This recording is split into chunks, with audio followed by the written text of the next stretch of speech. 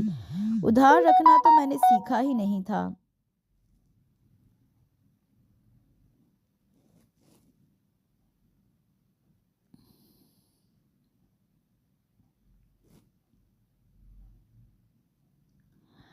کوئی مجھ پر طنز کرے یہ تو مجھے برداشت ہی نہیں ہوتا تھا۔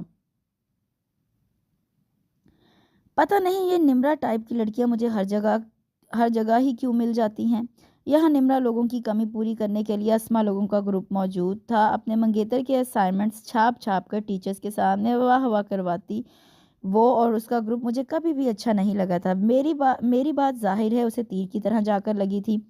مطلب کیا ہے تمہارا؟ میں کیا فواد سے لے کر اسائنمنٹس اتارتی ہوں؟ وہ باقاعدہ مجھے گھورتی بڑے غصے سے بولی تھی۔ تمہارا جو دل چاہے مطلب سمجھو اور اب پلیز مجھے میرا کام کمپلیٹ کرنے دو۔ میں نے اس کے غصے کو خاطر میں لائے بغیر اپنی توجہ بکس اور فائل پر مرکوز کر دی تو وہ پیر پٹکتی ہوئی وہاں سے چلی گئی۔ اس روز کلاسز آف ہونے کے بعد بھی یونیورسٹی میں رکی رہی۔ آج میں ہر قیمت پر اسائنمنٹ مکمل کرنا چاہتی تھی۔ لائبریری میں بیٹھ کر مختلف ریفرنسز بک کھنگالتی میں تقریباً روحانسی ہو گئی تھی۔ مجھے مومو، فارینا اور نگار کی کمی بڑی شدت سے محسوس ہو رہی تھی۔ ان کے ہوتے ہوئے میں نے کب اکیلے ایسی فکریں پالی تھی۔ ہم لوگ ہر کام مل جل کر کیا کرتے تھے، یہاں تک کہ نوٹس وغیرہ بھی مل کر بناتے تھے۔ بڑے انصاف کے ساتھ کام آپس میں بانٹ لیا جاتا تھا اور ہر ایک اپنی اپنی ذمہ داری پوری دیانتداری سے نبھاتا، اور یہاں اتنے مشکل مضامین اور پڑھائی کے ساتھ میں تنہا تھی۔ 2-3 گھنٹے لائبریری میں گزار کر بھی میرا مسئلہ حل نہیں ہوا تھا۔ کبھی میں ایک شیلف سے جا کر ایک بک نکالتی، کبھی دوسری زیادہ وقت گھن چکر بنی کتابیں نکالتی اور رکھتی ہی رہی تھی، مگر افسوس میری یہ خواری بھی میرے کام نہ آئی اور میں مایوس اور دل گرفتہ گھر لوٹ آئی۔ اپنے کمرے میں بیٹھی میں اپنی فائل کے صفحات پلٹتے ہوئے سوچ رہی تھی کہ مجھے اتنی مشکل پڑھائی میں گھسنے کی ضرورت ہی کیا تھی۔ کیا میں کسی آسان سے مضمون میں ماسٹرز نہیں کر سکتی تھی؟ خود کو کوستے جو اچانک میری نظر اپنے سامنے رکھے صفحے پر پڑی تو وہ ہرگز بھی میری رائٹنگ نہیں تھی۔ میری فائل میں کسی اور کے پیپرز کا کیا کام تھا۔ میں بے اختیار چونک گئی۔ وہ تو سر غوری کے اسائنمنٹ سے ملتی جلتی ہی کوئی چیز تھی۔ میں نے وہ صفحات فائل میں سے نکالے اور اچھی طرح الٹ پلٹ کر ہر طرف سے دیکھا، مگر ان پر کہیں بھی کسی کا نام نہیں لکھا تھا۔ باقاعدہ میری فائل میں اٹیچ کیے ہوئے وہ پیپرز آخر کس نے رکھے تھے؟ کیا کسی کے پیپرز غلطی سے میرے فائل میں آ گئے؟ میں نے خود سے پوچھا اور پھر آخر کار مجھے یہی بات ماننی پڑی کہ یہ کسی اور کے پیپرز شاید آج لائبریری میں کسی غلط فہمی کی بنا پر میری فائل میں آ گئی۔ یہ تمام باتیں سوچنے کے بعد جو میں نے ذرا غور و فکر سے ان صفحات کا مطالعہ کیا تو میں خوشی کے مارے اچھل پڑی۔ سر غوری کے اسائنمنٹ کے بارے میں بڑی مہارت کے ساتھ پوائنٹس درج تھے۔ جو باتیں مجھے کنفیوز کر رہی تھی وہ سب ایک ایک کر کے ان پوائنٹس کے ذریعے حل ہوتی چلی گئیں، اور یہ اسائنمنٹ جس کے بارے میں میرا خیال تھا کہ میں اسے کبھی بنا ہی نہیں سکتی، محض 1 گھنٹے میں مکمل ہو گیا۔ کون ہوگا وہ جینیس جس نے اتنی عمدگی سے یہ پوائنٹس تیار کیے ہوں گے؟ اگر سر اتنے ڈھنگ سے یہ باتیں لیکچر میں سمجھا دیتے تو مجھے پریشانی کس بات کی تھی؟ میرا مسئلہ تو حل ہو گیا تھا، مگر اب سوال یہ پیدا ہوتا تھا کہ یہ پیپرز در حقیقت تھے کس کے؟ جس کے بھی ہوں گے وہ بیچارہ انہیں ڈھونڈتا پھر رہا ہوگا۔ اگلے روز میں نے بڑی شان سے اسائنمنٹ سبمٹ کروا دیا تھا۔ اس واقعے کا ذکر میں نے مریم سے نہیں کیا تھا۔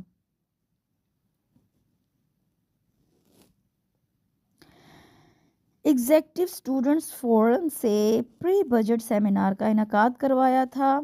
اپنی کلاس کے دیگر افراد کی طرح میں اور مریم بھی اس پہ شرکت کے لیے آڈیٹوریم پہنچے۔ مختلف شعبہ ہائے زندگی سے تعلق رکھنے والے افراد نے اس سلسلے میں اپنے اپنے خیالات کا اظہار کیا تھا۔ IBA کے اسٹوڈنٹس کی نمائندگی ذیشان حیدر نے کی تھی۔ اس کی سپیچ شاندار تھی۔ میں اس بندے سے اچھی خاصی مرعوب ہو گئی تھی۔ اس بندے کے انداز میں کس قدر شان بے نیازی تھی، بلا کا اعتماد تھا اس کے لہجے میں۔ سیمینار میں شرکت کے بعد جب ہم باہر نکلے تو میں اور مریم اسی کے بارے میں باتیں کر رہے تھے۔ ٹھیک ہی پراؤڈ ہے یہ بندہ۔ میں بھی اگر اتنی ہی جینیس ہوتی، پلس یہ کہ اتنی ہی پر اعتماد اور شاندار شخصیت کی مالک ہوتی تو پراؤڈنس میں اس سے بھی 2 جوتے آگے ہی ہوتی۔ میں تو کسی سے سیدھے منہ بات ہی نہ کرتی۔ میرے جملوں پر مریم ہنس پڑی تھی۔ یار کتنی لکی ہوگی وہ لڑکی جسے اتنا شاندار بندہ پسند کرے گا۔ میرے لہجے میں اچھا خاصا رشک بلکہ کسی حد تک حسد شامل تھا۔ اس سے پہلے کہ میری بات کے جواب میں مریم کچھ کہتی، ہمارے بالکل پاس سے انتہائی تیز قدموں سے ذیشان اور اس کے دونوں دوست گزرتے ہوئے آگے بڑھے تھے۔ ایک لمحے کے لیے میں پوری طرح شرمندہ ہو گئی تھی۔ پتہ نہیں ان لوگوں نے ہماری باتیں سنی تھی کہ نہیں۔